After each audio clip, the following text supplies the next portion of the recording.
Mister Alexander, आपने मेरी जिंदगी बर्बाद कर दी। अब मेरी जिंदगी का कोई मकसद नहीं रहा। मैं उस रात को कभी नहीं भूल पाऊंगा। मैंने पारलौकिकता के खतरों और मृतकों से संपर्क करने के विश्वास के बारे में अपना संदेश समाप्त ही किया था। सवाल जवाब के समय के दौरान यह महिला पारलौकिकता के उच्चतम स्तर के बारे में सवाल पूछ रही थी। यह मेरे लिए चिंता का कारण था। बहुत कम लोग इस प्रक्रिया के बारे में जानते हैं। मैं केवल पारलौकिकता की प्राथमिक बारीकियों पर ही चर्चा कर रहा था और समझा रहा था कि पारलौकिक मृत लोगों से बात नहीं करते, लेकिन लय व्यवस्था 2027 के अनुसार वे अपरिचित आत्माओं से बातें करते हैं। बाइबल में इब्रानी शब्द आब शैतानी ताकतों के लिए उपयोग किया गया है। मतलब एक शैतानी आत्मा मृत व्यक्ति का रूप धारण कर लेती है।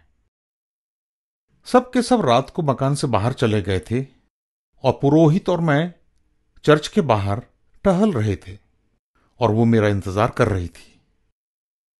आंसू उसके चेहरे पर बह रहे थे। यह महिला परेशान थी। इस महिला ने मुझसे कहा, मिस्टर अलेक्जेंडर, आपने मेरी जिंदगी बर्बाद कर दी। मैं और जीना नहीं चाहती। मैं भौंचक कर रह गया।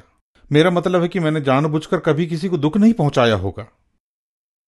तब उसने मुझे बतलाया कि एक रात वो अपने काम से घर लौटी और पाया कि उसकी 9 वर्षीय बेटी स्विमिंग पूल में डूबकर मरी पड़ी थी और वो अपनी बच्ची को इस पृथ्वी पर कभी नहीं देख पाएगी।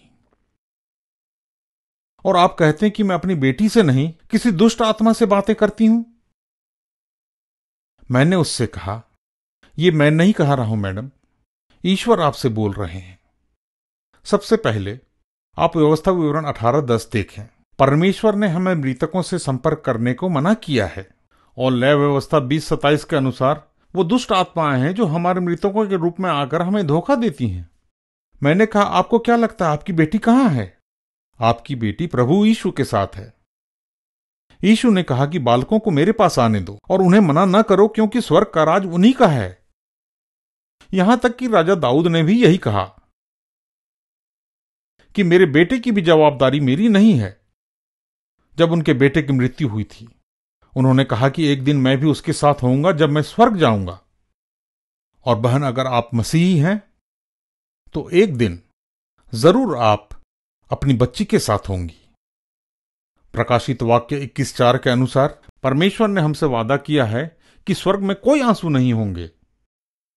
तो बहन, कृपया जो ईश्वर कहते हैं उसे सुने कि वहां कोई दुख नहीं होगा, कोई आंसू नहीं होंगे।